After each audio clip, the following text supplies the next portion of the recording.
Look who's coming up.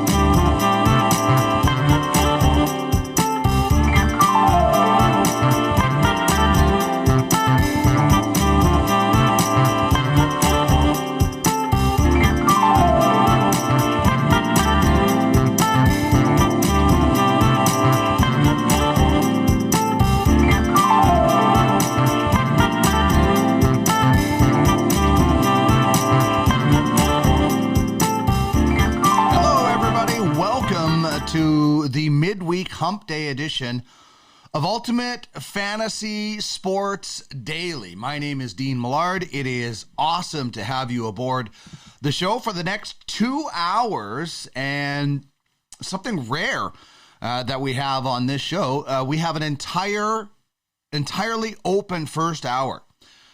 So lots of stuff that we can talk about. And of course, anything that you want to talk about, we can do that as well. Simple way to get in touch with us. Join us on Twitch, twitch.tv/Ultimate Fantasy Sports.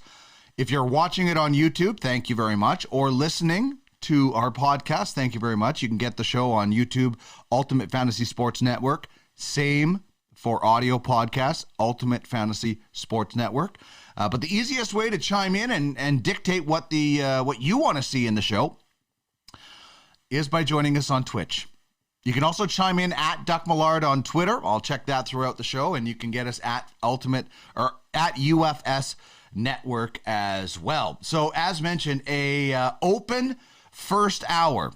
We will have Tom Gazzola joining us at 5 p.m. Eastern time.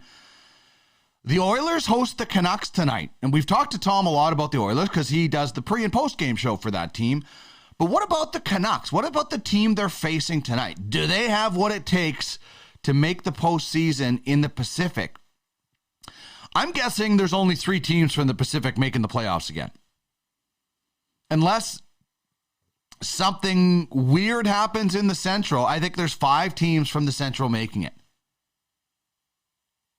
So that means one of our Dauber Hockey double shot preview teams today is out if 5 teams make it in, because I think we're all going to guess the Oilers and Flames are in. And who gets the 3rd spot? Canucks, Golden Knights, Kings maybe? The Anaheim Ducks make a run? I don't know. We'll talk with Tom about the Canucks. We'll also preview the Canucks and the Golden Knights, and we'll have fill in the blank a little bit later on in the show. We'll work fill in the blank at some point into the show. But Tom will join us at 5 p.m. Eastern, so just under an hour from now. That means we have a lot of time to talk about the things that you want to talk about. If there is anything you want to chat about, let me know. Hit me up in the chat board on Twitch. Right as soon as you log in, the message board is up there. Or you can get me on Twitter at Duck Millard.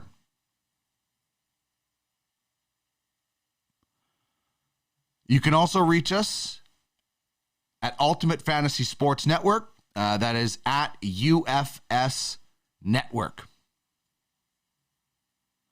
All righty then. Let's get on with the show. Our question of the day.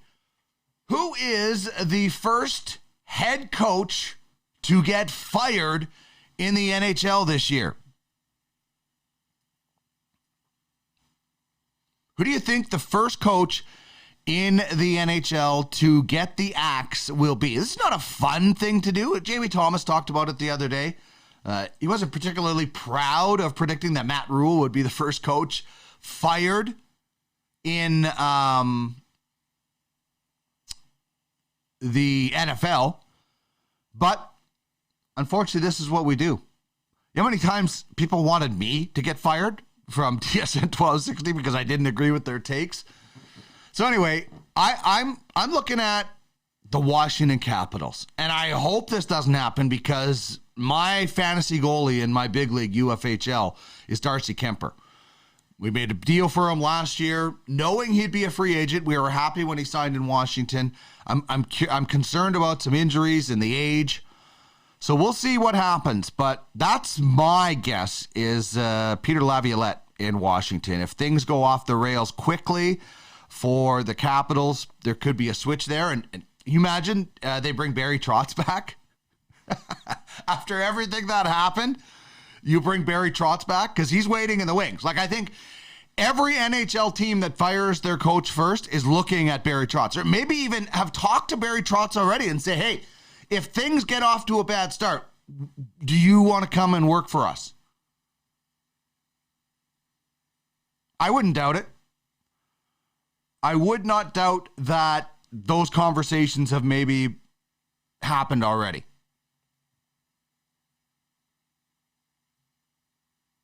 So you could chime in, as mentioned, on Twitch. Drop it in the chat message board. You can also get us on Twitter at Duck Millard or at UFS Network. Who is the first coach that will get the axe in the NHL this year? Our top three today is inspired by Devonte Adams. Yeah, real winner. And listen, this comes from a Raiders fan. I am a fan of the Vegas Raiders, and I'm embarrassed by what Devonte Adams did. Now, should he be charged with misdemeanor assault? That's what Adam Schefter is reporting. Municipal Court of Kansas City. First of all, this is my sort of thought process on things happening on the field or play or whatever, and then going outside for criminal charges. Unless somebody dies, I think it should stay in the field of play and the league should decide it. I don't know. I think it's going a little bit far. Now, I think Devonte Adams was a moron in this situation. And the fact that, from what I can see, and I shouldn't say definitively, but from what I can see, he apologized in a scrum after and apologized to the dude or whatever. Like, doesn't even know the guy's name, nothing. Apologized on Twitter just to some random guy. Now, if I'm Devonte Adams, I'm reaching out, getting this guy's name, doing everything, giving him as much gear or whatever you can do. Now, if the guy's going to sue you, the guy's going to sue you. He's probably not going to win. He might win a little bit and then you settle. But Devonte Adams has to be smarter. What if this was a coach? What if this was a coach of the Raiders? What if it was an official? I don't know. You just don't blow a guy over. And there's a big size difference. And I know it wasn't a huge hit.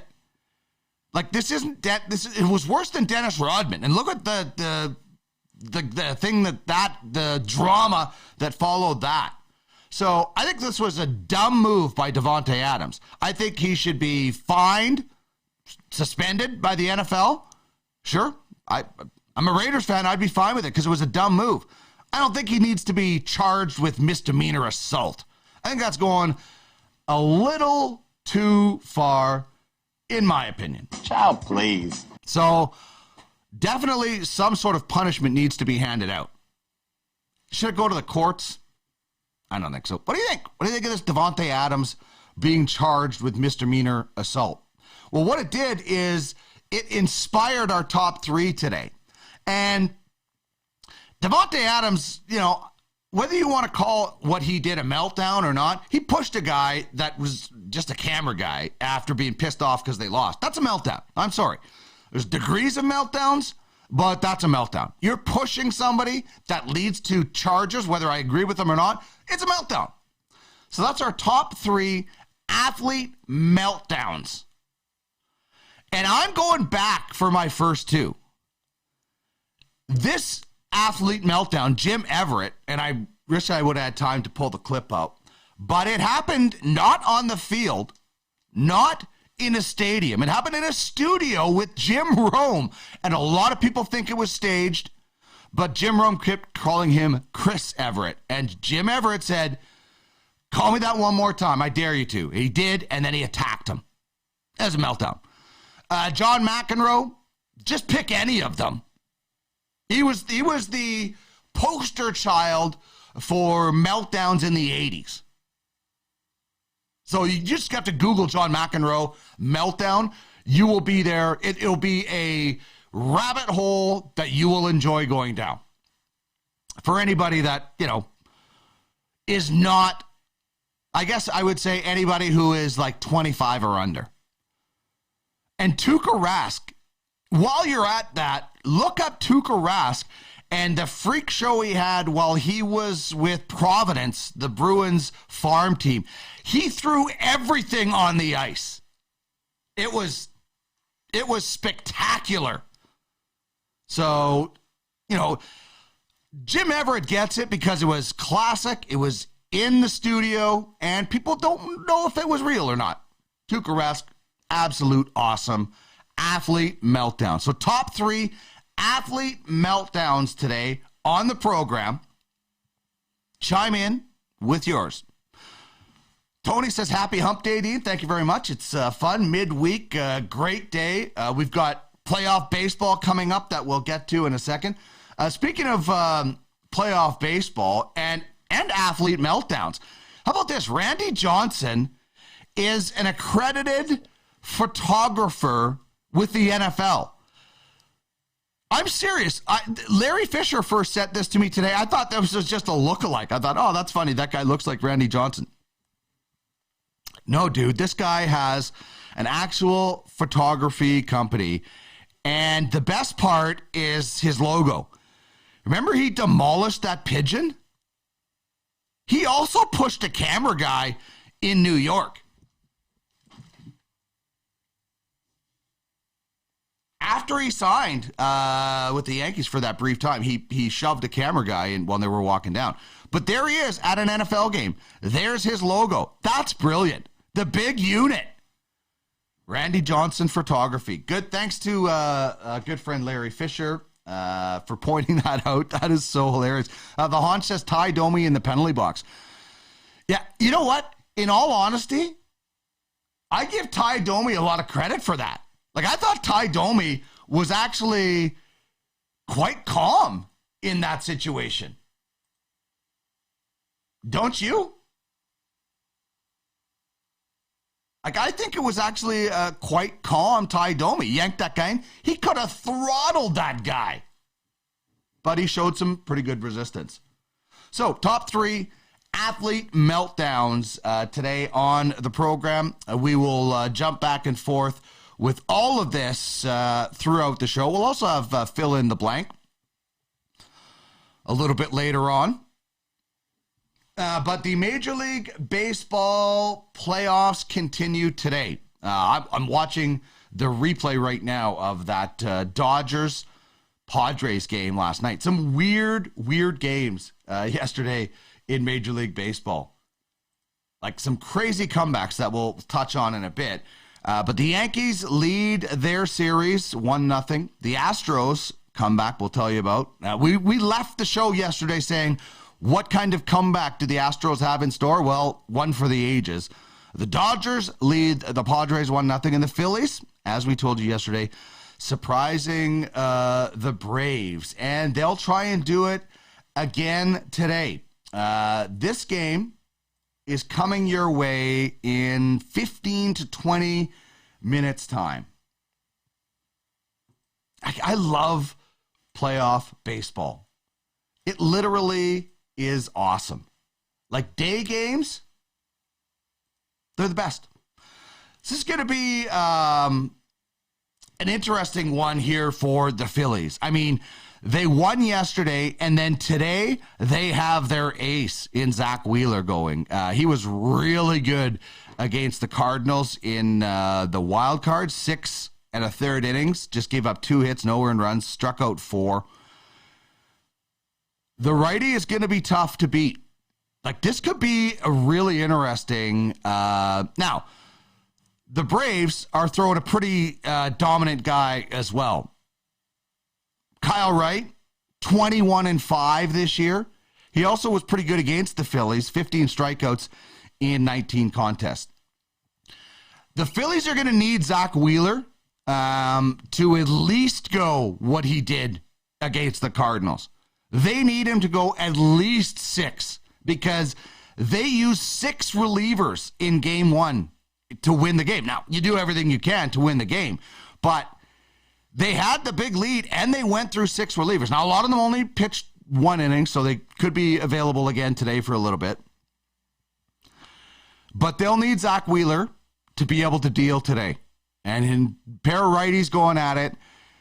Atlanta had just 6 hits in 8 innings before the 2 singles and the Matt Chapman 9th inning 3-run home run that made it a close game. But until then, the Phillies with Ranger Suarez and their bullpen, they kept the Braves hitters off check. And Kyle Wright has given up more than 2 earned runs once in his last 9 starts. Now, that once, he gave up 8. So that's what the Phillies are hoping for today.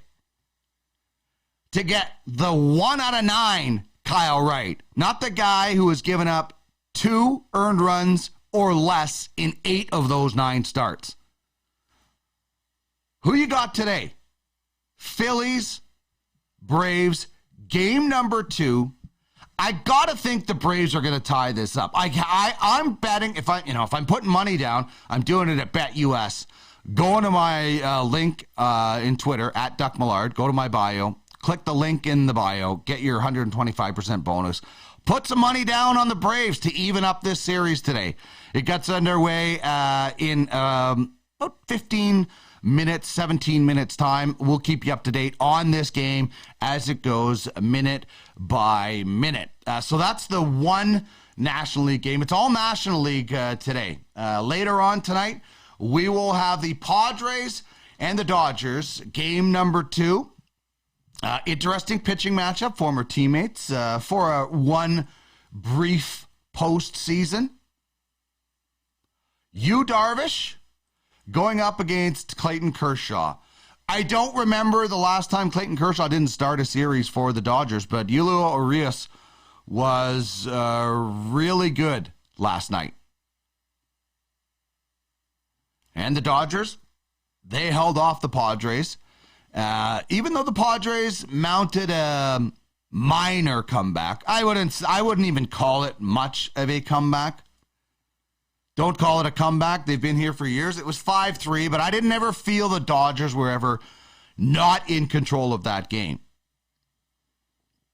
Darvish, 16-8 in the regular season, was really good against the Mets. 7 innings, 6 hits, just 1 earned run, and 4 strikeouts during the wild card. Clayton Kershaw is at that point in his career where he doesn't care about the wins-loss record because, and if you take him in fantasy, you know he's going to spend at least one stint on the IL. But when he was healthy, when he was pitching this year, he was excellent. He was excellent. 12-3, an ERA sub 230, and to say, remember Tatis would say, Trevor Bauer would say, yeah, he's my daddy. To use that term, Clayton Kershaw is the father of the Friars, the Padres, who are fathers themselves. So would that make Kershaw the grandfather? Against the Padres, yeah, 45 career games, 23-9, 2.03 ERA, and 310 strikeouts. Huge. That's huge. Huge. Man, that is, it's some amazing stuff. And he owns them and will continue to own them in the playoffs. Playoffs? Dynamite! I mean, Kershaw is at that point where if he doesn't get another World Series, it would be criminal. Shame. Shame. Shame. Yeah, break out that shame bell if Kershaw doesn't get another World Series. So he'll look to continue his dominance. Trey Turner, really good in game number one, launched one to the gap off Mike Clevenger. Mike Clevenger, he's always rocking. He's got the long hair. It looks like he should be singing for Metallica. And then he got rocked by the Dodgers. That's all I can think of is this guy should be lead singer of a rock band. Love the look. I'm not saying it's bad. I wish I could do that again. I haven't had hair like that since high school. But Trey Turner, 2 for 4, a long ball, 2 RBIs, also had the double. The Padres, 0 for 4 with runners in scoring position in game one. And it was their 5 through 9 hitters, the bottom of the order, that did all the damage. 6 of their 7 hits. So obviously they're going to look to the top of the order to get things going, and Kershaw will try and keep those guys off balance if he can. Again, 45 career games against the Padres. He has been dominant. All right. We'll see if we can continue that. 2 games in Major League Baseball today. The American League shifts back into action tomorrow after that just absolutely wild comeback. Unbelievable. Yordan Alvarez with the walk-off, and he gets credit for that, but with 2 outs and 2 strikes, rookie shortstop Jeremy Pena was the guy who kept the Astros' hope alive, slapping a single. That's what kept the drive alive, and it allowed the Astros to avoid a big hole. Now, I think they'd still be okay losing that game because of who they got going today on the mound, but that was wild. We said yesterday, we left the show, what kind of comeback do they have in store? They had one. Today, they'll look to Luis Castillo, the right-hander, who did pitch in the wild card and was 1-0 with 23 strikeouts in just over 21 innings versus the Yankees this year. Just 1 start versus the Yankees since he joined Seattle. And he and the Mariners are absolutely going to have their hands full.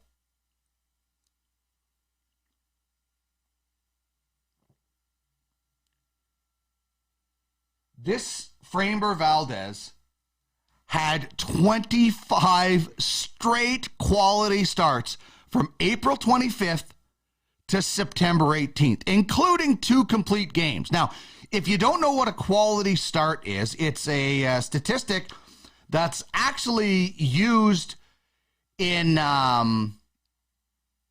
fantasy baseball, actually quite a bit. And a quality start is when a pitcher goes 6 innings at least and gives up 3 or less runs. So 25 straight times, Framber Valdez, the quality start king, went at least 6 innings and gave up 3 or less runs, and 2 of them were complete games. I mean, this guy was a machine this year for Houston. The lefty probably should have got more consideration for the Cy Young, and his teammate, Justin Verlander, who, by the way, we talked with Eric Grossman yesterday about Dusty Baker sticking with his guy because it's Verlander, and it worked out. He actually kept control, and they allowed them to stay in the game. That doesn't happen with everybody. That's managing by feel. Not saying, okay, he's faced this many guys, he's getting rocked, let's take him out. No, Verlander buckled down. I think he ended up with like 8 strikeouts or something like that, and ended up helping the Astros get the victory because he buckled down after that. That's managing by feel. If Houston, and why not? Why wouldn't you not expect 6 innings? It'd be awesome for them against the Mariners today. It's going to be difficult. By the way, Yordan Alvarez, game-winning home run, was the first for a team down to its final out since the great Dodger Kirk Gibson in 1988. And the hill just gets harder and harder. It's like the mountain just grew another 50 feet for the Mariners, because yesterday, if they could have stole a win, from Houston, they would be feeling so much better. Instead, now they're looking at a record of 7-31 since 2019. Now, their record would have been 8-30. Not a whole lot better, but at least you would have won one recently. 7-31 in Houston since 2019.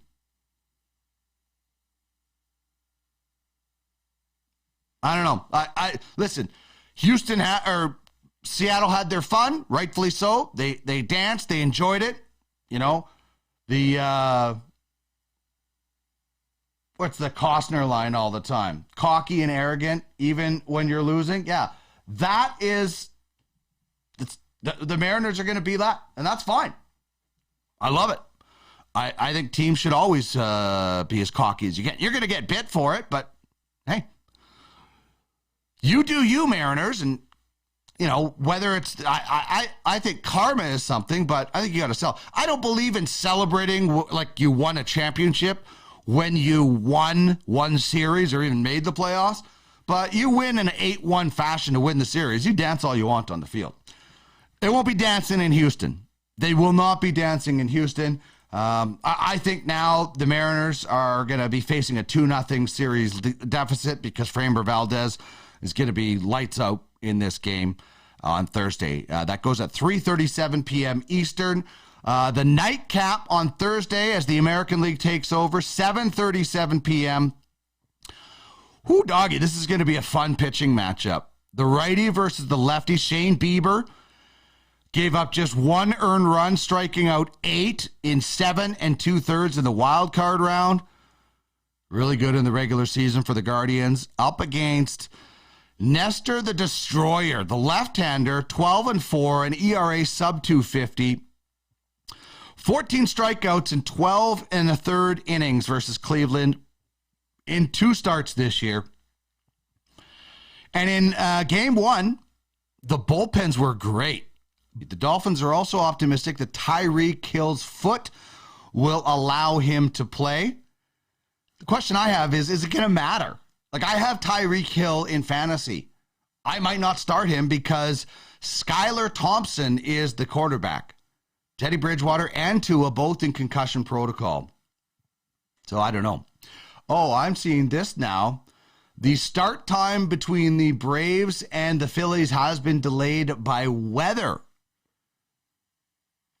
So we'll see. Obviously, things not great in Hotlanta. Not hot then.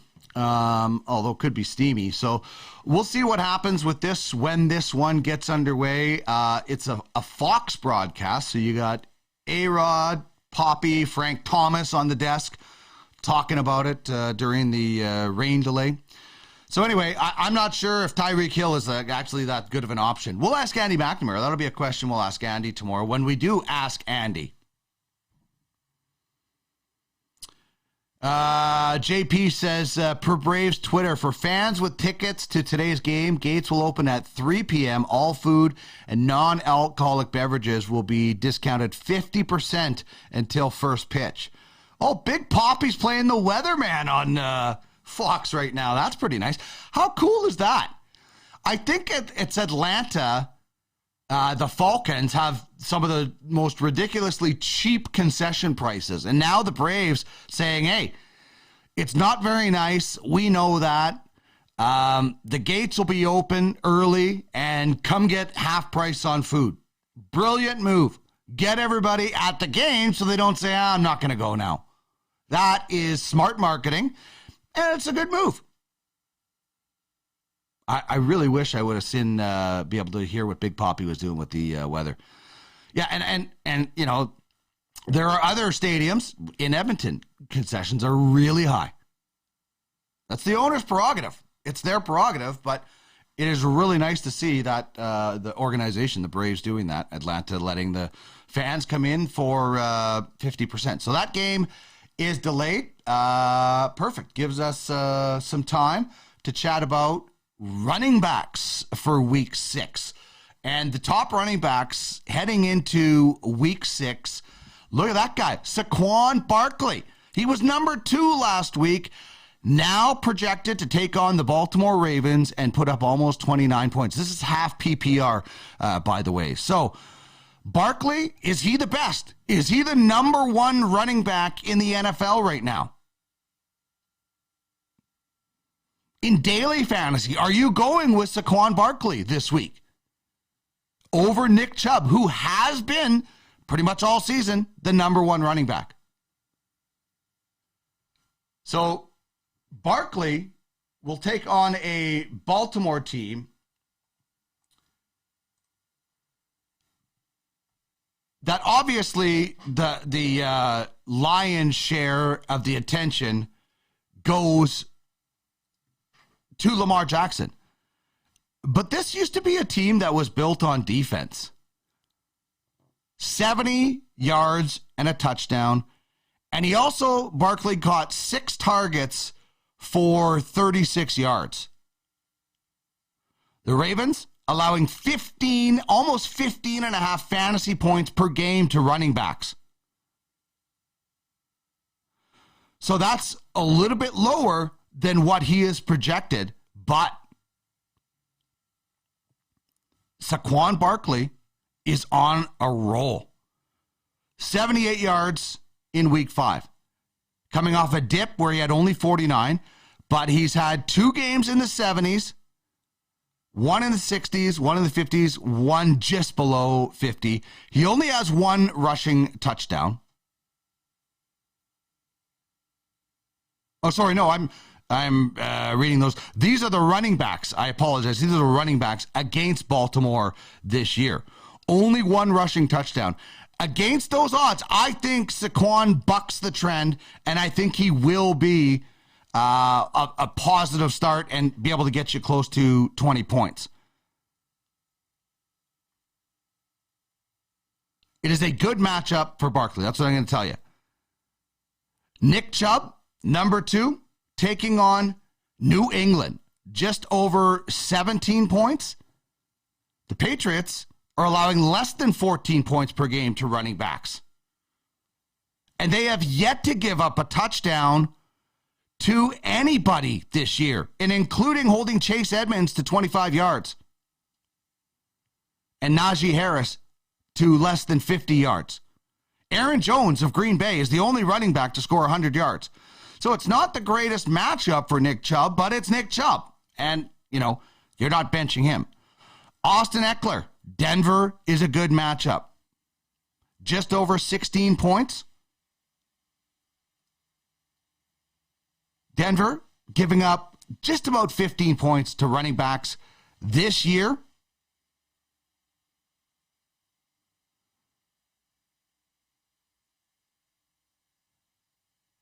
And only Josh Jacobs has scored a touchdown, but he did score 2 against Denver in week number 4. Deon Jackson last week had only 62 yards, but did have 29 yards in the air. So I think Austin Eckler for week 6, I think you're going to get over 60 yards, and I think you can get 40 yards receiving. And I think Austin Eckler finds the end zone this week in fantasy football. How about Christian McCaffrey against the Rams? Projecting him to have a positive day. Now, the interesting thing about this is the Buffalo Bills are seemingly going hard after a trade. The Panthers have fired Matt Rule, and they only have 4 draft picks next year.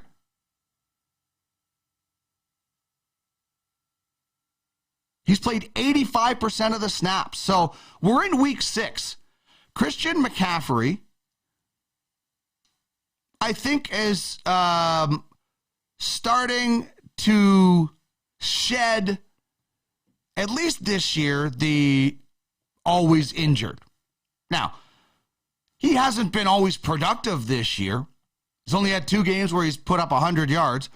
He did, though, the thing that I really like have 81 yards receiving in week 4 and 50 yards receiving in week number 5. That's what makes this guy dangerous. Obviously, he's a talented runner, but what he can also do out of the backfield. So this is why I think that Christian McCaffrey, if you bought low, you're happy. I would not have been selling, just like I said, don't sell low on Josh Jacobs. The Rams aren't a great matchup. They're pretty good against the run. They're only allowing just over 12 and a half fantasy points this year against running backs.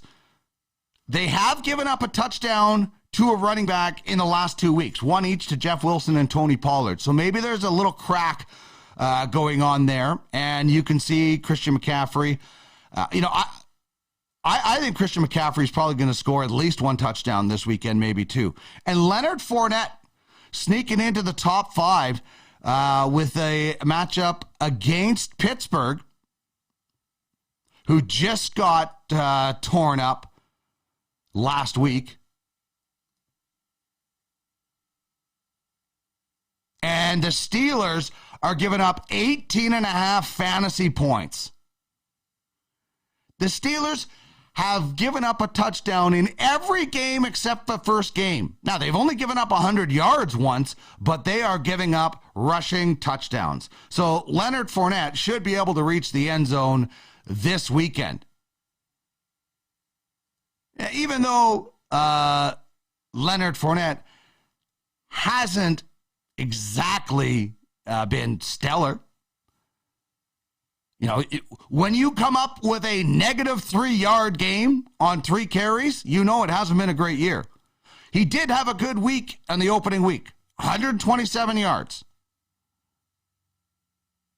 Now, again, I will look at Leonard Fournette in the last couple of weeks and say, when he had negative 3 rushing yards, he did have 57 yards and a touchdown in the air. And last week, he had 83 yards and a touchdown in the air. So this is why Leonard Fournette, like Christian McCaffrey, sneaking into that top 5 because he's dual threat. Other guys that didn't make the list, but that will be able to contribute this week, Jonathan Taylor versus Jacksonville. That's a good matchup, just under 15 points. Ramondre Stevenson against Cleveland. This is a great matchup for Ramondre Stevenson.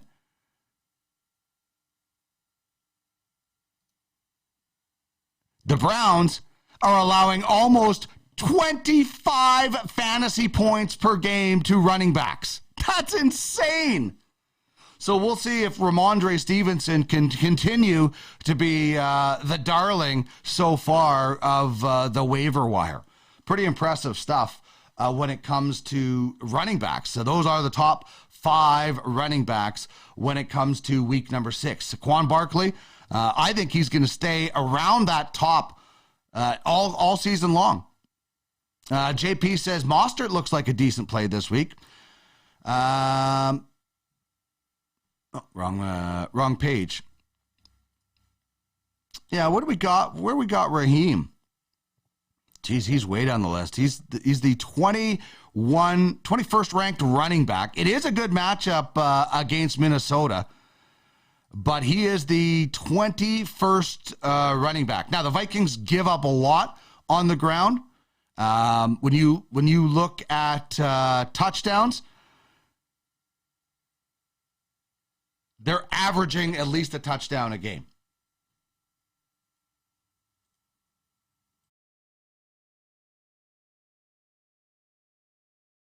Apologize, I had to sneeze. They're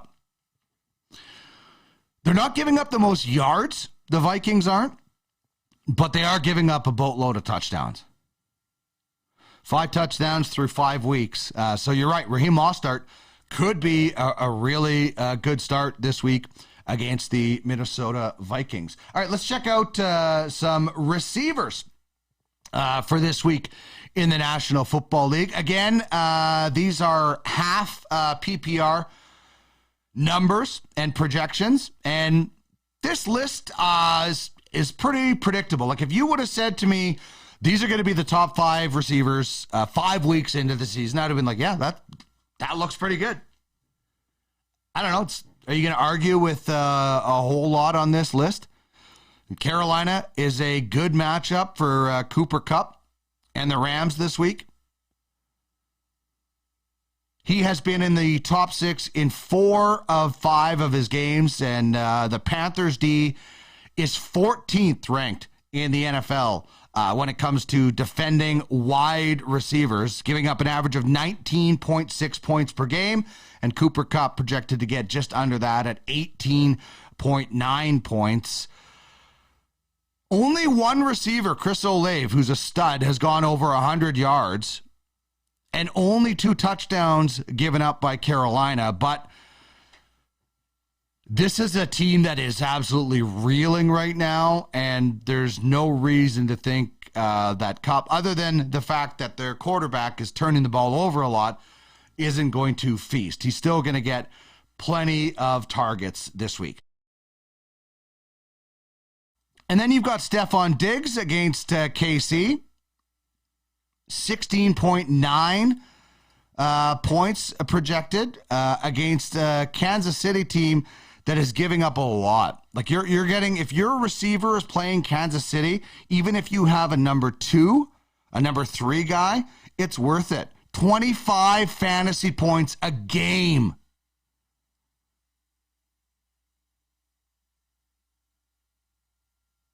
That's wild. The league average is 22.3. 3 guys, Mike Williams, Mike Evans, and Devonte Adams, have gone over 100 yards. Adams had a pair. Evans had a pair. They're giving up more than a touchdown per game. I might even have Stephon Diggs as the number 1 guy just based on the matchup this week. Diggs has had 300-yard games this year, 1 3-touchdown game where he had 32.8 points, and coming off week 5 where he had 16.2 points. Justin Jefferson, I'm reading this as a bad matchup, but it's still Justin Jefferson. Now, yeah, the Dolphins, they're allowing 24.6 fantasy points per game. That is above the league average. I don't know why they are referring to this as a bad matchup.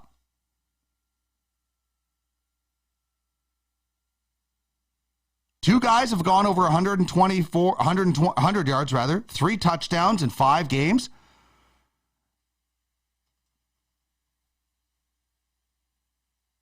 I don't think that, I don't understand that logic. Jamar Chase, projected to have just over 15 points, and it's an average matchup against the New Orleans Saints. But Chase, still projected to get over 85 yards. I think he picks up a touchdown. Just over 24 points per game the Saints are giving up. And Jamar Chase starting to heat up a little bit. Coming off on a night where he had 22.4 points. Or sorry, that's Tyler Lockett. This is heating up against this Saints defense. They've given up back-to-back 100-yard games to 2 receivers, in Justin Jefferson and Tyler Lockett, including 2 touchdowns to Tyler Lockett. And Jamar Chase is actually going the other way. Started off big with a 129-yard game and a touchdown. Has not reached the end zone since week 3. And only caught 7 of 12 for 50 yards last week against Baltimore. So I might not, there's some other capable receivers out there, if you're playing daily fantasy, that you might want to look at other than Jamar Chase. And Mike Evans, that's a good matchup against Pittsburgh. We told you about Leonard Fournette's matchup against Pittsburgh. 34.2 fantasy points on average the Steelers are giving up to wide receivers.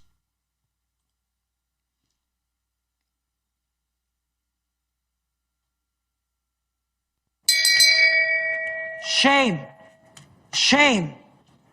Shame. That's embarrassing. Run. Do not walk. Run to start Mike Evans in every fantasy format that you have. Gabe Davis just torched them for 171 yards. 4 receivers out of 5 games have gone over 100 yards. So Mike Evans might actually be the number 1 receiver. He might come out of this week as wide receiver number 1 because of this matchup. It's absolutely incredible how much Mike Evans might torch or Leonard Fournette or Tom Brady. And we don't have quarterbacks, but with that matchup, you will definitely, and I haven't been the biggest Brady fan this year. I thought there's been, some mediocre and obviously some sad performances. And I said he's not going to finish top 5. This week, he could be the number 1 quarterback because that Pittsburgh defense is going to get eaten up in a big, big way. All right, we are still in a rain delay when it comes to Major League Baseball. The Phillies and the Braves were supposed to start at 4:35 Eastern time, which is just about a half hour ago. But this one has been pushed back. I don't know when it is going to start. Unfortunately, I don't have the volume on.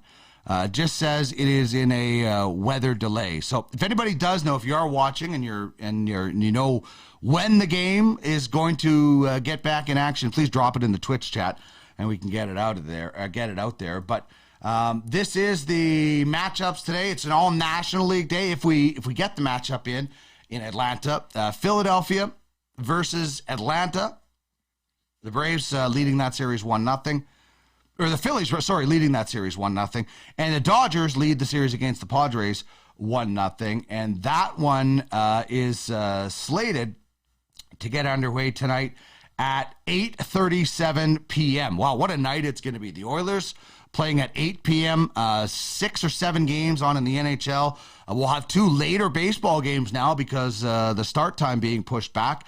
And you got Clayton Kershaw and Yu Darvish.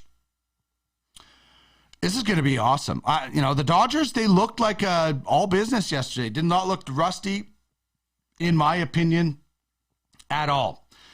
So we've got baseball tonight. We got football. Again, tomorrow night, football is back. If you want to bet on any of the games that we have talked about, hit us up. Go to my Twitter account, @DuckMillard. Click the link in my bio, @DuckMillard, and get your 125% bonus. Bet on anything. Throw something down on the games tonight in baseball. Throw something down on hockey. Wait for the Thursday nighter. Anything.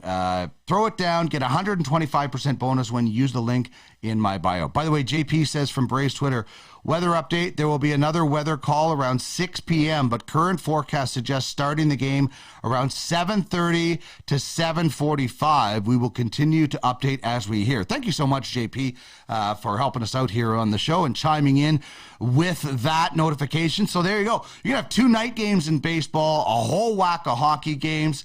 Man, this is going to be an absolutely brilliant night. Okay, one more note before I take a quick break and we bring in Tom Gazzola. Holy mackerel, we've been going for the whole hour here. The NBA gets going next Tuesday. And that's when, Scott Hansen calls it the witching hour on Sundays when all the games are going. I call the witching hour next Tuesday I guess it'll be Thursday, when all 4 North American sports will be going at the same time. But what is also going to happen tomorrow is Draymond Green is going to hook up with the Golden State Warriors again. He had been away from the team after he punched, and I'll call it a sucker punch because you don't expect your teammate to do that. I said teammate. I don't know if Draymond Green should be a teammate of Jordan Poole or anybody for the next little while of the Golden State Warriors. He was fined. They talked about a suspension, but he is coming back to the team tomorrow. Shame. Shame. Shame. Here's how many games Draymond Green would be playing for me if I was coaching the Golden State Warriors in at least the first month.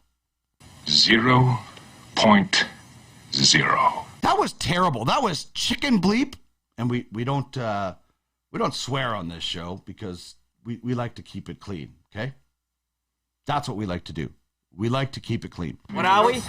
Werewolves, not werewolves. But it was a chicken bleep move to punch his teammate, and I'd suspend him. Now, I don't know if they could afford to suspend him, but that goes to show you, if it wasn't Draymond Green, the guy would probably be kicked off the team. Brutal. Absolutely brutal. All right, we are going to get into some hockey talk even more in this next segment. Tom Gazzola of TSN 1260, also contributor to NHL.com and TSN, is going to join us. So we're going to chat about the Pacific Division. Can the Canucks knock out one of those three teams? Can the Pacific Division get more than three teams in the playoffs? Or is it going to be a 5-division Central playoffs, or 5 playoff teams from the Central Division once again? That's what I think it's going to be. And if that's the case, who are the three teams from the Pacific? Maybe 2 of them are on the ice tonight in Edmonton. We'll talk with Tom about that when we come back. But in the meantime, enjoy mascots dominating children at the intermission.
Of the child that they just knocked out. Like, I don't have kids, so I can laugh at that stuff. I think that's hilarious. Probably if I've had kids, I might not think it was so funny.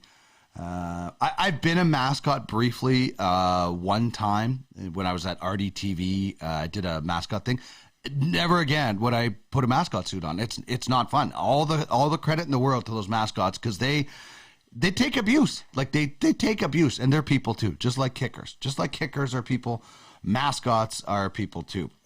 All right, Tom Gazzola is joining us now. He is of TSN 1260, TSN, and of course NHL.com. And man, it's a big one tonight, Tom. We got the Oilers and the Canucks, and I wonder if this is a Canucks team that you see being able to unseat somebody and make the playoffs.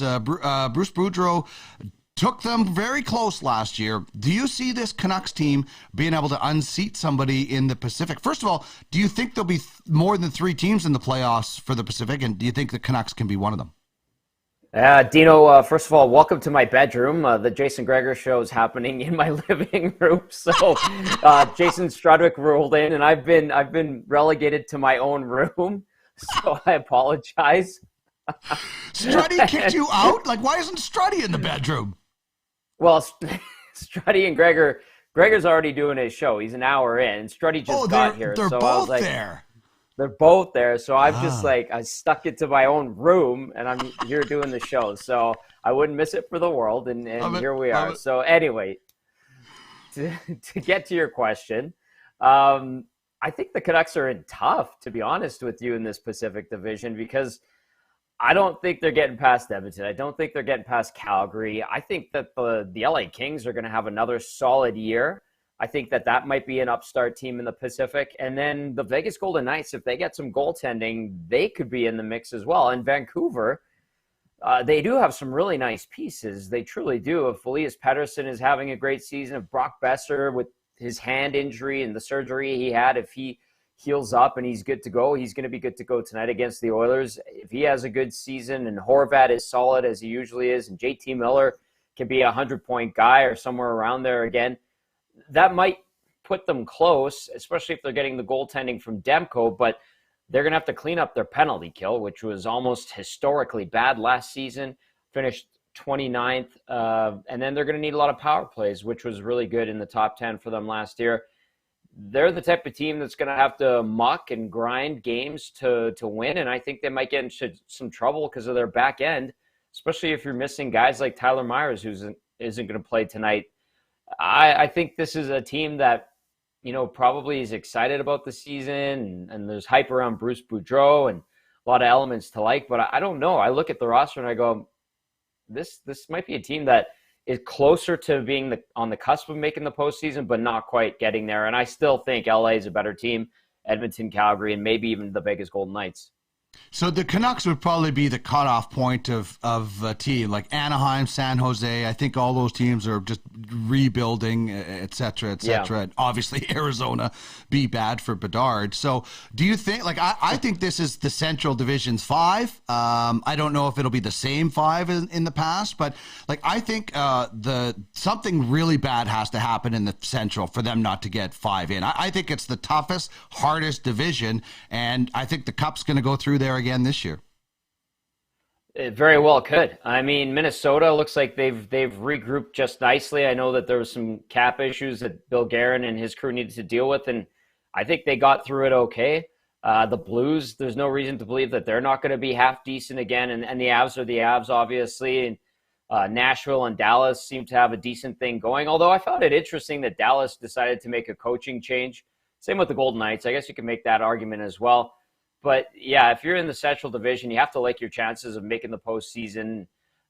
Maybe another team in the Pacific will sneak in there. And I think, just really quickly, Dino, to go back to the Pacific, I think the Seattle Kraken might actually be better than San Jose and Anaheim this year. They have a little bit more balance, it seems like. And you don't look at that roster and go, boy, that guy's a superstar, that guy's a superstar. But you go through it and you're like, that's a good team. There's good NHL players on all 4 lines and all 3 deep pairings. The goaltending, maybe a little suspect, but I think the Kraken are going to surprise a few people, not to the point where they're pushing for a playoff spot. But yeah, you're right. The Central Division, probably it's going to have 4, maybe all 5 or 5 teams cracking the postseason. But I think a team like Vegas and might have a say about that from the Pacific side of things.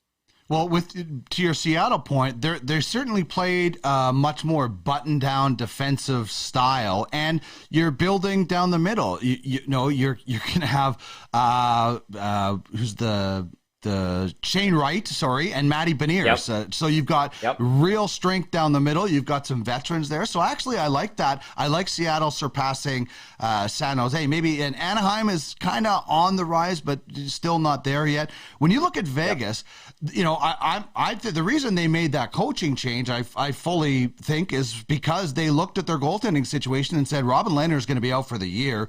We need a defensively minded coach, and that's what Bruce Cassidy was. So they bring him in, and look at last night. They allowed 7 shots in the third period. They gave out 30 in total, but they put 51 on net, and only 7 in the third period to win the game. That's what Bruce Cassidy is going to do. Logan Thompson, Laurent Brossoit, whoever is going to be there is going to get help from the system. And that I look at Seattle and Vegas. Their improvements will be from the back end, in my opinion. Yeah. Dino, ironically enough, it was LA's system that kind of vaulted them into where they got to last season as well. Right. So maybe, stealing a page from their book, Bruce Cassidy is. And let's see how it goes with the Golden Knights. I mean, a bit of a fall from grace from last season, but they do have a few pieces that you look at and you go, geez, that's a hell of a player. You could start with Eichel. You could go to Mark Stone. You look at the back end with Alec Martinez and Pietrangelo and Shea Theodore, all of the elements are there. And even the secondary scorers, Marchessault coming off a 30-goal season. We've seen William Karlsson, light it up offensively, albeit a few years ago. But, there are nice pieces there. Riley Smith is another one. that this Golden Knights team, in theory, should be good. But you alluded to it. If the goaltending isn't there to make the saves, if it's 7 in a period in the third, or if they get caved in because another team's, I don't know, taking advantage of them, or they let in some bad goals, because you can overcome bad goaltending. And I think it's fair to say we saw it here in Edmonton for a few years where people looked at the tandem of Mikko Koskinen and Mike Smith and would say that's the 30th, 31st, 32nd ranked goaltending tandem. And they made the postseason 3 years in a row going to a conference final. So there is a precedent there, absolutely. And whichever goalie between Brossoit, Thompson, and even Aiden Hill, who's in the mix now, takes the bull by the horns and runs with it, then maybe they could put something together and even climb up into that top 3 in the Pacific if another team falters. So let's talk a little bit about the Oilers. Home opener tonight against the Canucks, who we just talked about. I look at this like, what a start to the schedule. I mean, just handed to them on a platter. And you worked with this team on enough seasons where you guys had bizarre starts, or you start out east. I mean, the 6 home games, the 6 homestand right to start the year is excellent. And I think 9 of 12 or something. It's a really good start to the season. And you talked about goaltending. I think Jack Campbell has a chance to be a top 10 goaltender this year because he's going to get a lot of wins. Like I was looking at it through the schedule. I think the Oilers can win 51 games this year. I think that's a target. And I think Campbell, like a Darcy Kemper in Colorado, can be a top 10 goaltender based on the team. Do you look at, obviously it's the biggest change in the offseason, but maybe somebody that people aren't thinking about on the Edmonton Oilers right now. It could be Jack Campbell, but everybody talks about Draisaitl, McDavid, all those guys. Who is somebody that maybe didn't get enough credit, or you're looking at maybe having a bigger year than some people are projecting on this Edmonton Oilers team? Yeah, for like a dark horse or a sleeper pick guy to watch, I mean, I think it would be easy to say Evan Bouchard because of the type of year he had, but he kind of flies under the radar and falls down the wayside when it comes to the pecking order for this group. So it's his sophomore year. He's interesting because, Dino, like, is he going to follow up last year, which was his first true full National Hockey League season, with an even better year? Or will he have the quote-unquote sophomore jinx and take a step back? And we'll see, because he's going to start with Ryan Murray in the third pairing, and I think that's the Oilers kind of easing him back into the year and not putting too much on his plate right out of the gates, and putting a guy like Tyson Barrie into that second pairing with Brett Kulak. And listen, Jay Woodcroft, Dave Manson, if they see something that's not working, they're pretty quick to switch it up. So this might only be a couple games thing, or might be a thing that extends into a couple months. So it's up to the player to dictate that. And then another guy to really keep an eye on that I think will quietly, responsibly put together a good season is Ryan Mcleod. There's a lot of intrigue there because, you know, people see his speed, his ability to transport the puck, especially through the neutral zone. He's going to get penalty kill time. He takes face-offs. Him and Ryan Nugent-Hopkins are going to split face-off duties on that third line with Warren Fogle, at least to start out the season. And I think he's a guy who could solidify himself as a really good third-line player that gives you a little bit of offensive punch when you need it in a game where, you know, maybe McDavid and Draisaitl aren't giving you what you need, and you need a big goal at a timely point in the game. And Ryan Mcleod could be a guy who elevates to that type of player that just at the right moment he could take advantage, because he's skilled enough, he's got the hockey IQ, and maybe he feels comfortable enough in his position on the team as a guy that's not necessarily counted on to contribute all the heavy points, that he could chip in with a few and put together a really nice year. What do you think about, you've been a part of this Oilers team, and they used to have a really cool show, Oil Change. What do you think of Oilers Plus that's coming out?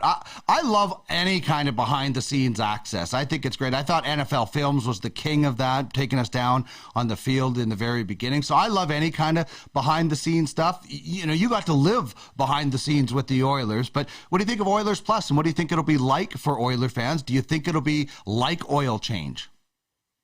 I do think it'll be like Oil Change. Obviously, it's going to be guarded the same way Oil Change was in terms of what information you get. Now, where I think it will give you more access to is like the true behind the scenes day-to-day, not necessarily like the drama or the chatter or the issues that the team are dealing with. But if you want to see like what it's like day-to-day in and around the team, not on the types of interviews that we would do in media and in the locker room and stuff like that, that's where I think that these guys are going to have their advantage. And you could just get a little taste and get an idea of the way the room works and all of that, but they're not going to necessarily take you into those deep diving conversations like an Oil Change used to do and all the other documentaries and series that we've watched over the years, because I think people, I don't know, it feels like people are kind of over that type of show, but they still want to see and get a glimpse of what it's like. And that's where I think this Oilers Plus and the drop, as they're calling it, will give you a sense of like, what's it like in the room right after a win, and like, what are the hallways like, who's high-fiving who. And I think you'll see more of those types of sequences where the camera follows a certain guy. And that's my sense of it, at least watching the guys doing the behind-the-scenes shooting for this. And plus, Oil Change was a Don Metz, Mike Bealey production, and there was a certain style to it, which was fantastic, highly well regarded. And this is a different crew entirely. So I think you're going to see a different style from it as well. Yeah, I remember my wife Trish worked with Dawn, so I remember the not that she was telling me what was left out, but it's just like, yeah, there's going to be a lot of stuff that's not going to make it in because no team is going to air their dirty laundry in their own production. Yeah. But you're right, it is a really cool thing to give you like what is a road trip like? What do they do on the road? Like different things, or how do the equipment guys get it all done? And I think a lot of people don't know about the cooperation between the home and visiting teams when it comes to all that stuff. You might be bitter rivals between the Flames and the Oilers, but you work together when you get to the rink to get a lot of that stuff done. So I'm interested in all that stuff. I think it'll be really cool. You're not going to get Ryan Nugent-Hopkins standing up and complaining because he's on the third line. You're going to get kind of the fun, fluffy stuff, which is interesting that Ryan Nugent-Hopkins is on the third line. I'd like to stand up and complain because I don't really like it, but you got the two biggest stories out of training camp, Jesse Puljujarvi and Dylan Holloway, and they both make the top 6 according to the line rushes today. And this is without Kyler Yamamoto, so that throws a wrench into things whenever that does happen. But your thoughts on these two guys, A, still being with the team, and where they are and playing with who they're playing with tonight? Let's start with the lightning rod of controversy, Jesse Puljujarvi. I'm frankly surprised he's still on the roster, and I think it's more so tell to where the league is and what the actual ask for Jesse Puljujarvi is. Not a lot of teams are calling the Oilers about him. There's not a lot of interest for Jesse Puljujarvi. They don't regard him the same way as the heavy analytics-based crew and fans view and appreciate Jesse Puljujarvi. So there's only a handful of teams that called on him, and the offers weren't great. But I am still a little bit surprised he's here. Now, the fact that he's on the top line, I think it is just directly related to the fact that Kyler Yamamoto is a little bit nicked up. He might be good to go by Saturday, by the way. And so it's an opportunity for Jesse to either drive up his stock or just get his confidence back, contribute to the team, prove everyone he can be a bona fide top 6 NHLer. What a better opportunity. What better opportunity than this than to play with Evander Kane and Connor McDavid. So he may as well take advantage of it. As for Ryan Nugent-Hopkins, he's still going to touch all elements of the game. He's going to be on power play 1. He's probably going to get all of his minutes 5-on-5. He has a good tandem with Zach Hyman on the PK. And so I think with him, it's more of the all-around game. His faceoffs still aren't particularly great. But I think when and if the Oilers are in a crunch for a goal or two, we'll still see Nugent-Hopkins get bumped up to, on the ice in the last couple of minutes of the game. He's still going to be around 18 to 20 minutes. So I don't think it's that big of a deal. Still kind of fluid with this lineup. And the fact that he's penciled in at the 3 center slot, I think he's okay with and won't make a big stink. But as you know, Dino, here in our market, there are people that look at that and can't get over the fact that he's in 3 center And that shouldn't be the case for a guy making over $5 million a year. Yeah. And, when you talk about face-offs, like if Ryan Nugent-Hopkins could get stronger at face-off with the minutes he plays, he would start getting some Selke talk, because he does play harder minutes, but it's the face-offs that probably hold him back. It's so interesting, and you mentioned kind of the market, and I look at it on Twitter, and you've got two guys. They're both in the top 6 in Puljujarvi and Holloway, and there couldn't be a more different outlook from portions of the fan base on two guys. Like, one guy is the guy on the way up, the young guy. The other guy is on his way out. They're not that much different in age, really. In experience they are, but the outlook with the two guys is so vastly different. And it's wild, the paradox between them. Very fair. But you look at their games, and they're different types of players. Like, Holloway skates well with the puck. He makes the little plays, not just in the offensive zone. He's not just creating havoc in the offensive zone the same way Jesse Puljujarvi is able to do with his big frame. But it's those little subtle plays that Holloway makes. It's confidence when transporting the puck. It's finding that open man in the offensive zone. He seems to have more confidence and a better knack at that than Jesse Puljujarvi. Jesse Puljujarvi's game can be somewhat haphazard at times. He goes to the right areas of the ice, and he puts himself into the right positions, either to screen a goalie, maybe get a deflection goal, or bang home some loose change. But there's times where he gets set up for a one-timer, and it goes through his legs. And unfortunately, we've seen that time and time again. And that's probably why there's that thought on the confidence level in a Puljujarvi compared to that in a Dylan Holloway, who you watch and you look at his game and you go, yeah, I can see what that guy's doing. He's putting together something pretty good there. Watch him go and rise. And then the other guy you look at and you go, geez, like he did 3 out of 4 things right, but it's that last thing he just totally messed up. And that's kind of what Jesse Puljujarvi's detriment has been over the last, I don't know, let's say 8 months, 9 months. You know what it's like? It's like Ron Hextall used to give up 1 bad goal a game. He'd make a lot of great saves, but he would give up, and there's a lot of goalies that are like that. And sometimes that's all you focus on is, well, it was the bad goal. And, if it's the winning goal, for sure. But it is interesting. All right, just wrap up. What a day of baseball yesterday. They're in a rain delay right now, so we're not playing. And they're showing the replay of the Yordan Alvarez. I look at that home run was awesome, but the 2-out, 2-strike single by Jeremy Pena, there's a little bloop single to keep the drive alive. And that's what's so cool about baseball is that it changes. I mean, what was your favorite part about yesterday of everything that happened? The walk-off's always exciting. If I said the suffering that the Mariners fans went through, Dino, would that be too harsh? Because, no. I mean, the glory of what they did to Toronto in Toronto after being down 8-1. I was watching that game, seeing the lead slowly evaporate, and the Mariners just start to take over, and then they get a dose of their own medicine on the walk-off. But you know what? I'm sure they'll bounce back.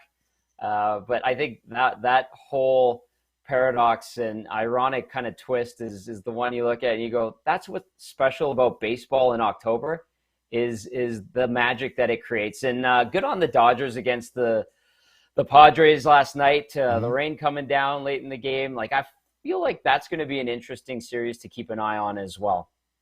Yeah, we'll see tonight. Kershaw going against the Padres tonight, he owns them. 45 appearances, 23-9, 310 strikeouts. But they hit lefties really well. Not last night, but they do. So I think that is going to – I'm a Dodgers fan, and they scare me a little bit just because they have Juan Soto, and that guy could just, flip the switch at any point, and they do have some good pitching. But it'll be interesting when they get going today. National League today, American League tomorrow, and lots of hockey tonight, Tom. It'll be so fun to follow the season. Next time I see you, by the way, I've got some juicy GCs for you for Acme Meat Market in the Ritchie area.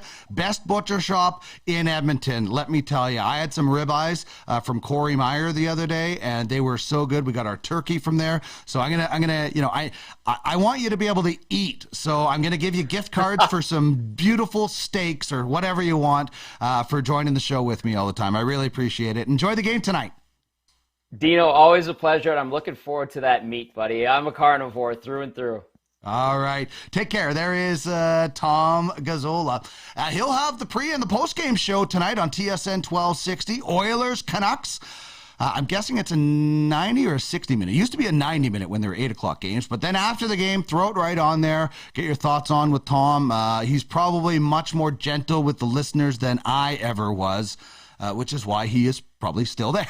And I am not. But what a night tonight. Anyway, we'll continue on with this. These are the top goaltenders from last year, based on having a minimum of 50 starts. By the way, Garrett Perkins says he thinks Zach Hyman will have a huge season after last year's playoffs. I believe in Zach Hyman. I think that was a good signing by the Oilers. Hopefully it leads them to a Stanley Cup at some point, because the back end of that contract is going to be hard to eat.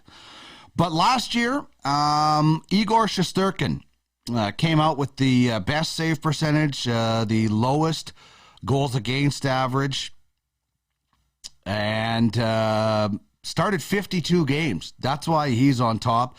Ilya Sorokin will not be there, I don't think, for the Islanders. Could have some decent numbers. I think Freddie Anderson's going to be having a big year. Jakob Markstrom, 63 starts last year. That number probably is going to come down. Look at that goals against average. 222, a 922 save percentage in 63 starts. That's impressive. Darcy Kemper benefits from a really good team. Hopefully he does this year for fantasy fans like me in Washington. Tristan Jarry, I've been a fan of. Covered him in junior. Just has the perfect attitude and mindset to be a goaltender. UC Saros of Nashville, 67 games, winning 38 of them. Thing is, when you start, like, look at Jakob Markstrom, 63 games, 37 wins, only 15 losses. UC Saros starts 67 and loses 25 games. The peripheral numbers dip too, the goals against average and the save percentage. And Andrei Vasilevski, he has been kind of the king. You know, it's hard to argue that Andrei Vasilevski is not the best goaltender in the NHL over the number of years. I think he most definitely is the best goaltender over the last number of years. It's not going to be this year. I think a lot of Tampa takes a step back, except for Kucherov and Point. Demko and Bobrovsky also in the top 10 last year. Sergei Bobrovsky winning almost 39 games. So here are my projections for this year. And you're going to see a few different names than you did on the top 10 list with that we just displayed from last year. The top guy is the same, and I've made no secrets about this. I think Igor Shesterkin is going to win the Vezina this year.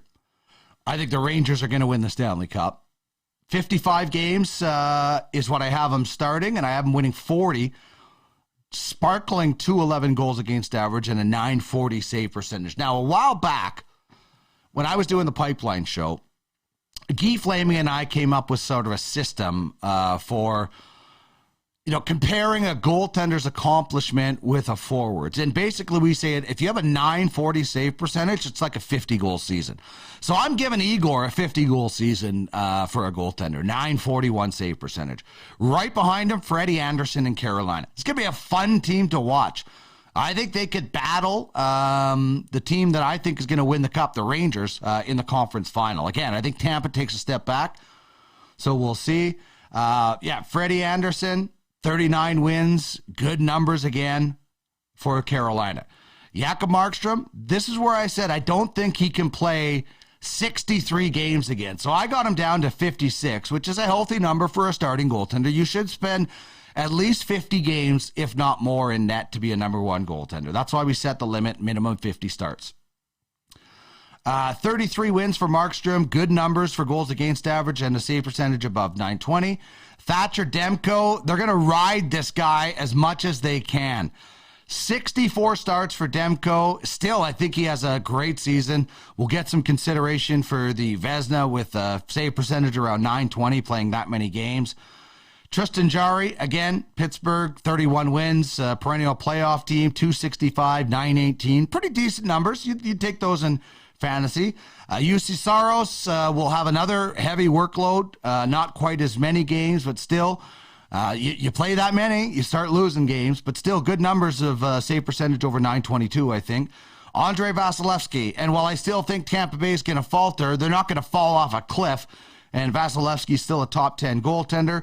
Darcy Kemper gets into the top 10 again because he's with another good team, although that goes against me saying Peter Laviolette will be the first coach fired. I hope it doesn't happen because I need Darcy Kemper to carry me in fantasy this year. Marc-Andre Fleury of Minnesota and Jack Campbell, who I just talked about with Tom Gazzola, sneaking into my top 10 when it comes to goaltenders. I think Minnesota and Fleury will be a playoff team in the Central.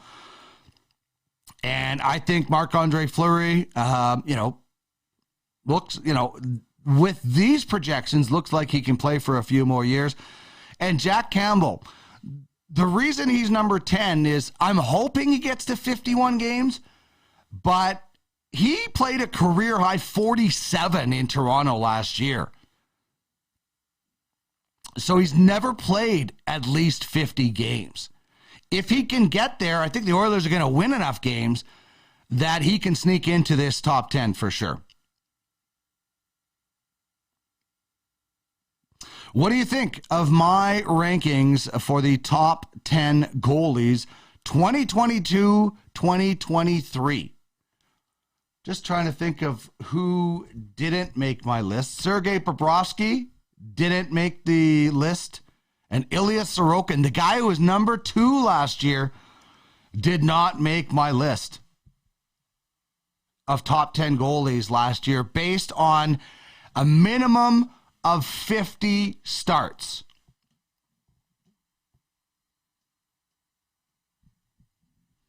By the way, if you want to make a bet on any of the big games this year on the ice, head to BetUS and bet responsibly with my 125% bonus to use on any sport. Use the link in my bio at Duck Mcleod, and when you make a deposit, you will receive a 125% bonus. Bet on hockey, whatever you want. Football, basketball, the Thursday nighter. Please let us have a better Thursday nighter than we did last week. Please let us have a better one. I don't think so. Commanders and the Bears. Sometimes two negatives make a positive and you get a good contest. Brian Robinson Jr. would be fun to watch. So anyway, if you want to make a bet on any kind of hockey action, BetUS is the place to be. Check it out. Use my 125% bonus by using the link in my bio at Duck Mcleod. Last night in the NHL, there he is, my man, to win the Vezina. Igor Shesterkin of the Rangers picks up the win, makes 26 saves, and only gives up 1 goal. His teammate Mika Zibanejad, he was on the roll, 2 goals, one of them a game winner, power play goal, shorthanded point, 9 shots on goal, and almost 3 3/4 shorthanded time on ice. Does your league track that? That's a great stat. It is an absolutely awesome stat to track. Shorthanded time on ice, because it gives guys more value. Even some of the stars, like the number 1 defenseman is going to play in all situations and be a star. They're going to get this. What a night. That's a week for some players. A couple of goals and 9 shots. That is a good week for a number of players in fantasy hockey.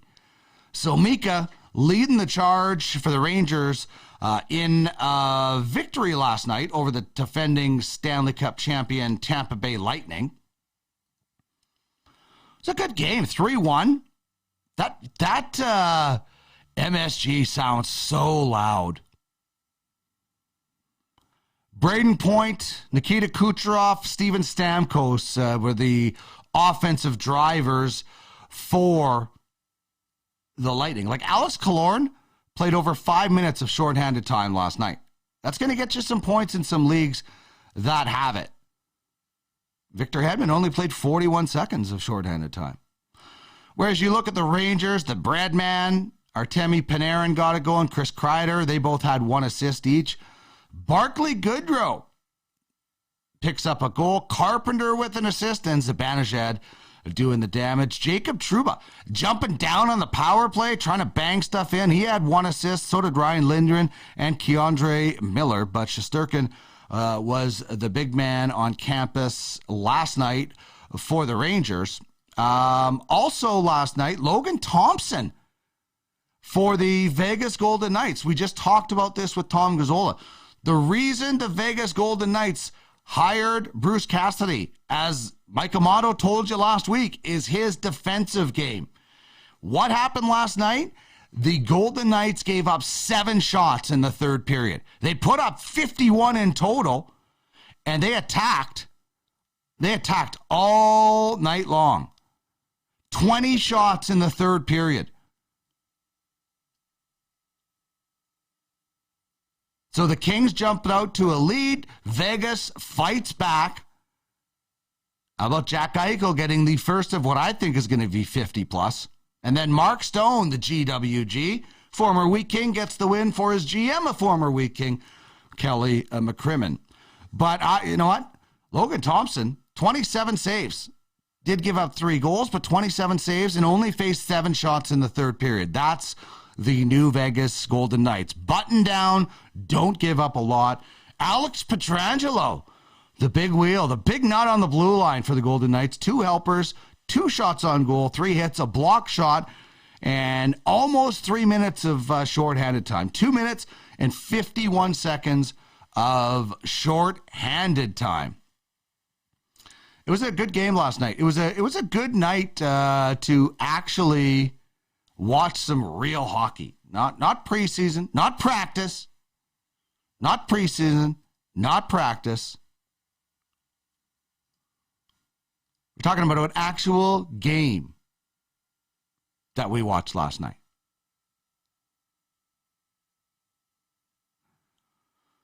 So those were the top shelf fantasy night performers. As mentioned, if you want to throw something down on a game, use the link in my bio at Duck Millard. Get 125% bonus on your first deposit. All right, we will duck out for our final break.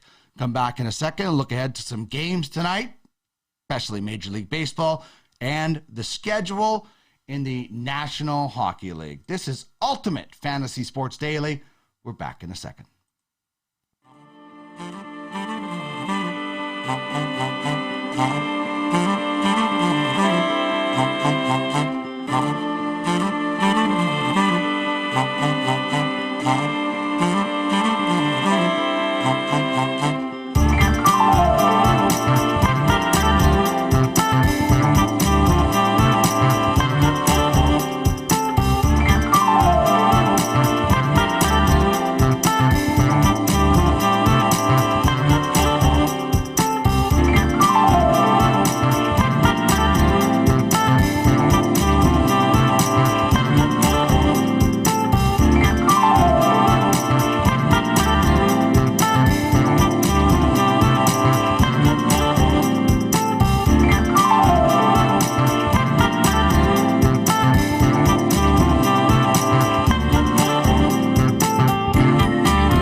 on this Wednesday afternoon. Thank you so much for being a part of the show, sticking around and joining us through all 2 hours. We are here Monday through Friday. We're here 4 till 6 p.m. Eastern.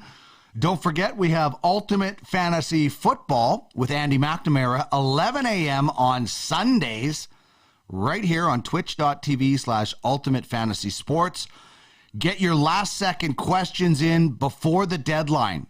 I think those London games are over now, so you don't have to worry about that. But catch Andy tomorrow. He'll be here, or catch Andy on Sunday. He'll be here tomorrow for Ask Andy as well. So make sure you use that hashtag on social media, especially Twitter. We'll find your questions. He'll answer them. He'll reply to them, help you win your league, and make it better. So let's double back to our question of the day. Who will be the first coach fired in the NHL this year?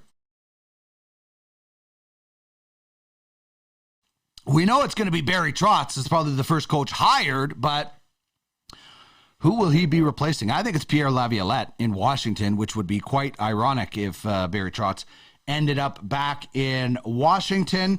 Our top 3 today is based on Devonte Adams being charged with misdemeanor assault for pushing a cameraman the other day.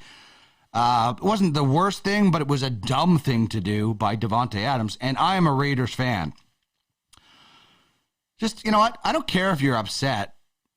Have respect for other people. Well, what if that was you, one of your coaches, your teammates, an official, one of your owners? What if that was Mark? Well, it would have been Mark Davis. He would know where to go. Some people are blaming the camera guy, but anyway, I don't think Devonte Adams should be charged with misdemeanor assault. I think that's quite silly, but I think he did something stupid. So, Athlete Meltdowns. Jim Everett, when he was being interviewed by Jim Rome, simply amazing. John McEnroe, anytime during the 80s, he was legendary. And Tuukka Rask, when he was with the Providence Bruins, pretty brilliant. Brilliant snap job on the bench, throwing everything from the bench onto the ice. It was quite fun to watch.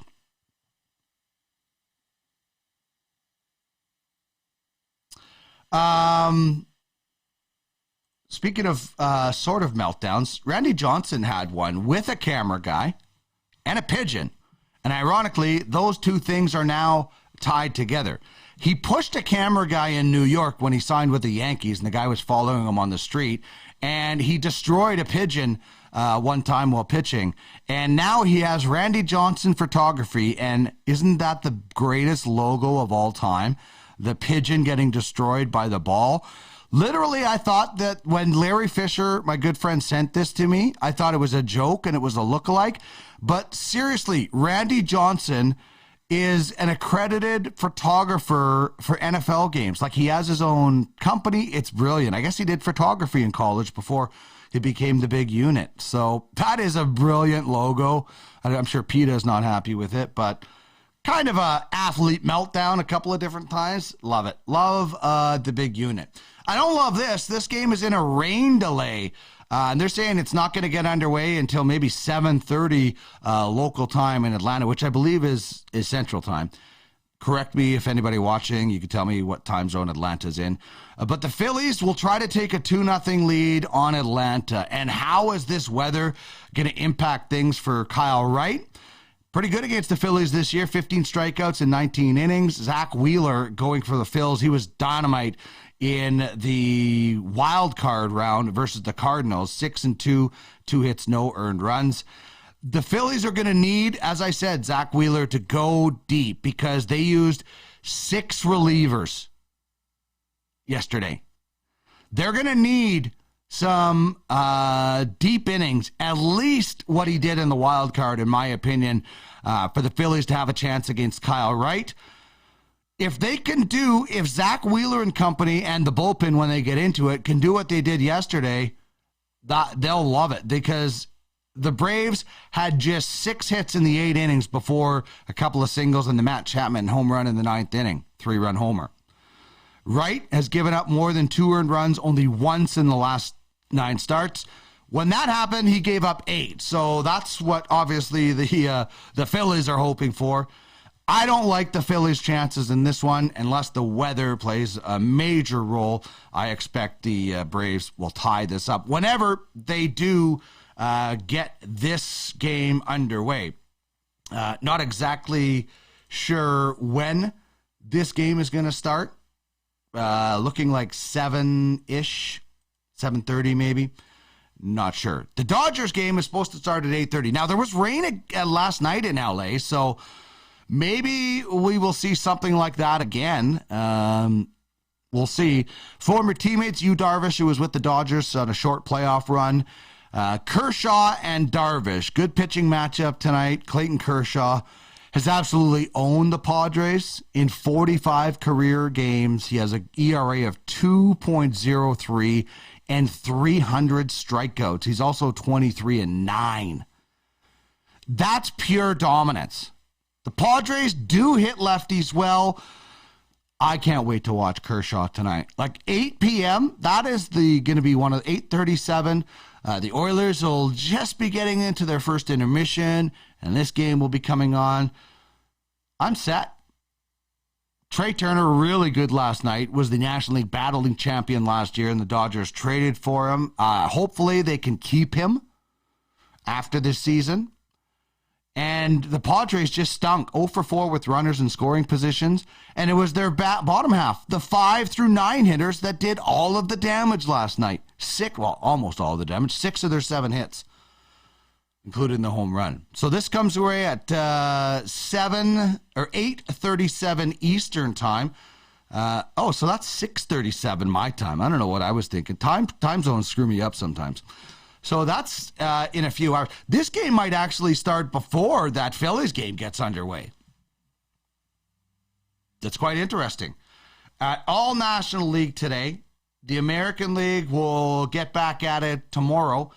And we'll see. I think the Mariners are done now. I think that was their chance.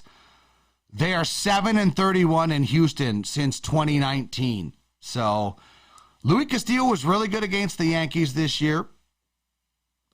Just one start against them with Seattle, but he had 23 strikeouts in just over 21 innings.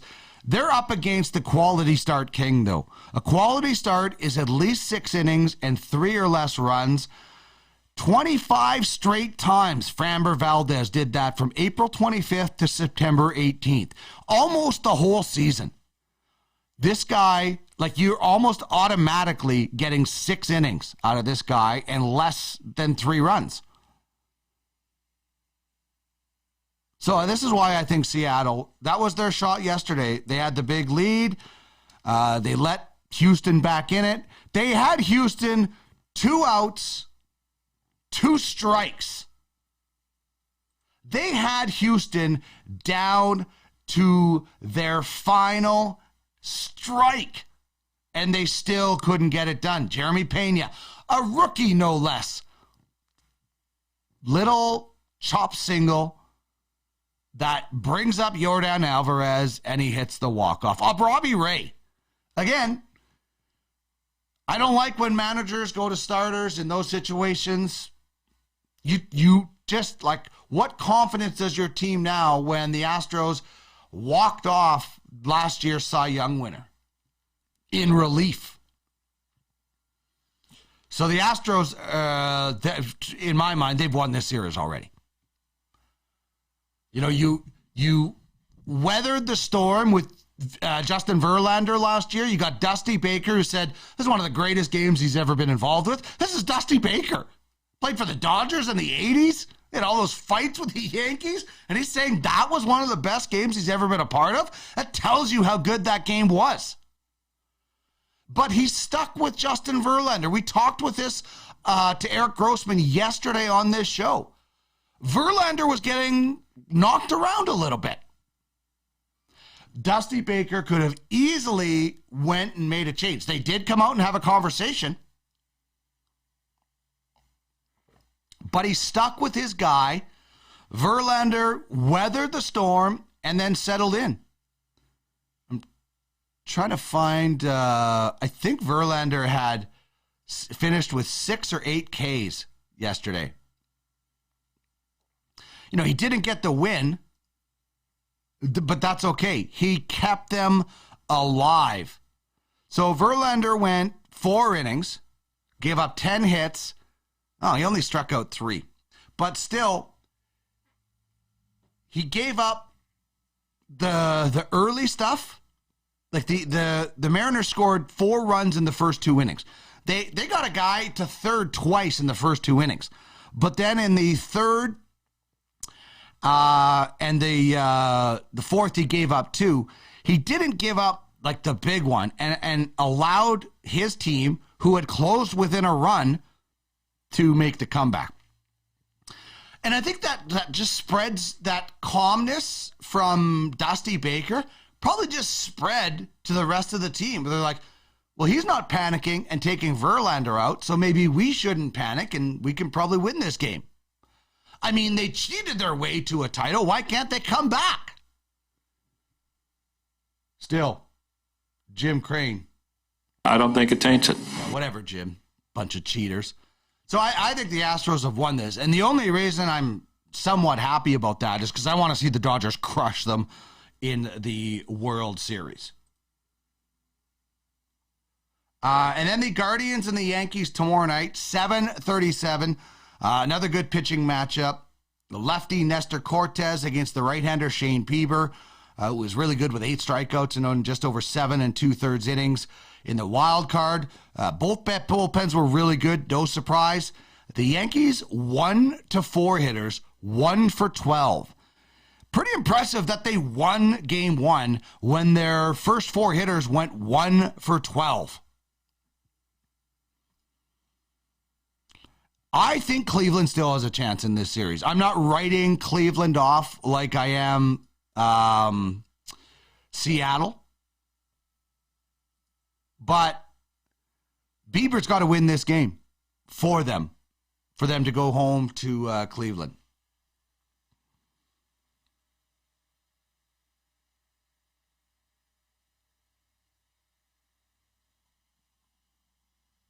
And, you know, the Yankees, they better hope their top 4 guys remember how to hit. Or else this one's going to be over in a hurry. Just like this show. It's over now. Big thanks to Tom Gazzola. You can catch him on TSN 1260 with the pre- and post-game show tonight before the Oilers and the Canucks, which get underway at 8 o'clock. Again, the Phillies and the Braves, rain delay. That game's not going to start until this evening around maybe 7:30 Eastern Central Time, maybe 8 Eastern Time. The Dodgers and the Padres, they get going away at 8:30 Eastern, and of course 7 NHL games on the slate tonight. This is going to be a great evening of television watching. You've got the Bruins and the Capitals. You got the Blue Jackets and the Hurricanes. That's I think going to be an exciting contest. You got the Leafs and the Canadiens. Original 6, great matchup. The next matchup, not so good. Blackhawks and the Avalanche, quite one-sided, most likely in that one. And you've got some other good matchups out west, starting with the late games. You got the Oilers and the Ducks and the Canucks. You got the Ducks and the Kraken and the Oilers and the Canucks. So massive night of TV watching, or maybe you're going to one of the games. How cool is that? Whatever you're doing, do it safe, have fun, and please join us again tomorrow, 4 p.m. Eastern, right here on twitch.tv/Ultimate Fantasy Sports. Thanks very much for tuning in today. Have yourself a wonderful Wednesday evening. That's what it is. And take care.